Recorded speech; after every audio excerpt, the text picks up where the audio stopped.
Harry Kane je nevjerovatno važan lik, ne samo u sadašnjosti Tottenham Hotspursu, on je nevjerovatno važan lik u njihovoj čitavoj povijesti. 8 sezona zaredom najbolji strelac kluba, od tih 8 2 puta najbolji strelac Premier lige, u jednoj sezoni i najbolji strelac i najbolji asistent Premier lige,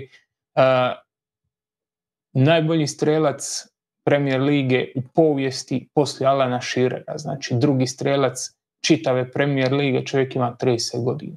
Tako da bilo je za očekivati da će njegov odlazak biti jako bolan za Tottenham, pogotovo što Tottenham na Tottenhamov način nije sad tih 100 milijuna uložio u 2 igrača od 60-70 milijuna, dodao još malo, pa doveo ta 2 neka jaka imena da ga zamijene, nego su ostali na ovom što imaju.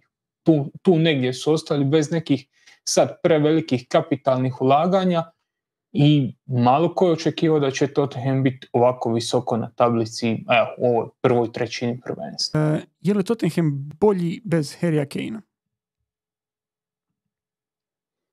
Ja bih rekao ne. Ja mislim da oni imaju Harrya Kanea s ovom momčadi da bi bili još bolji.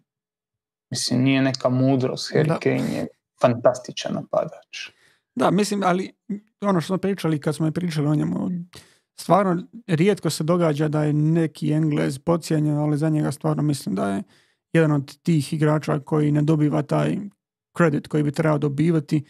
I sada čak i ovo kako igra u Bayernu, opet ne priča se na način kao na primjer kad je Lewandowski zabijao, kad je lovio Millerov rekord, opet se ne priča na taj nekakav način, a realno to je ta razina.